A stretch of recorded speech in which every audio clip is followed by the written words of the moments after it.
नमस्कार मित्रों, मेरा नाम है Praveen Singh Chundawat, independent business consultant Bada business. आज मैं आपको सुनाऊंगा रानी अवंतीबाई लोधी की वीर गाथा। जी हाँ, 16 अगस्त 1831 को केवड़ी के जागीरदार जुझार सिंह के यहाँ पर इनका जन्म होता है और बचपन में ही इनके अंदर शूरवीरता, साहस, निर्भीकता और युद्ध कुशलता के गुण देखे जा सकते थे।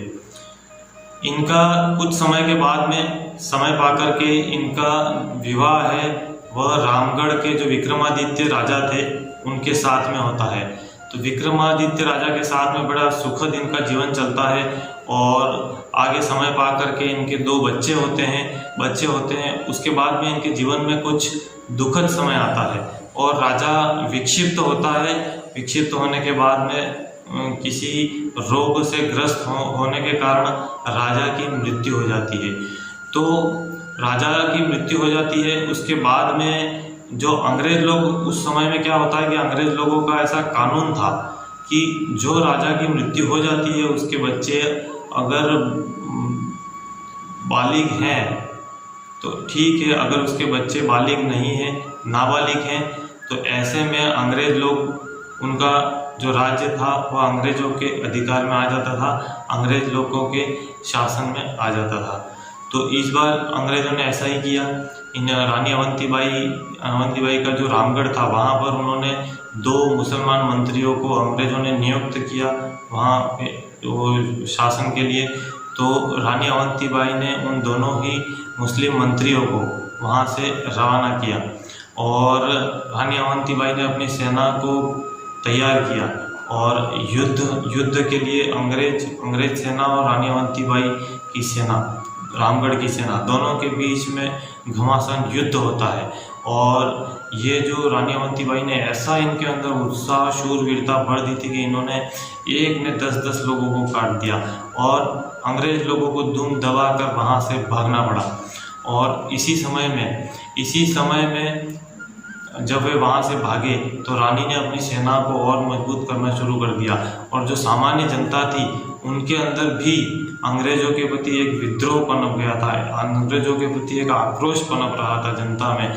और वहीं से जो बड़ा शहर पास में था माधवगढ़, उस माधवगढ़ के जो राजा थे उन्होंने भी अंग्रेजों का विरोध किया। तो अंग्रेजों ने उस राजा और उसके पुत्र को तोप से उड़ा दिया था, तो तोप से उनको मरवा दिया। तो जनता में अंग्रेजों का बहुत ज़्यादा विरोध हो गया था।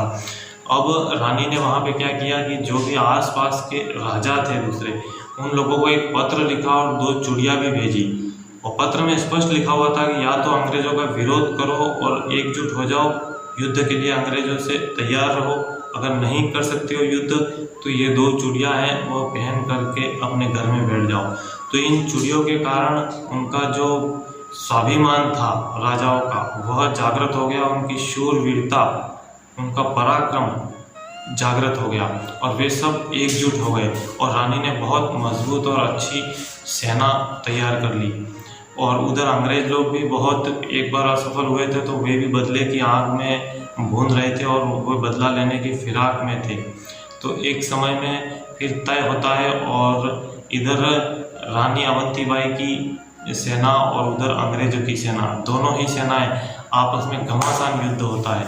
अंग्रेजों की सेना 3 गुना ज़्यादा थी, फिर भी इन शूरवीरों ने उनको साहस के साथ में रामगढ़ की सेना ने अंग्रेजों का मुकाबला किया और अंग्रेजों की सेना ज़्यादा होने के कारण अब इन पर भारी पड़ने लगी।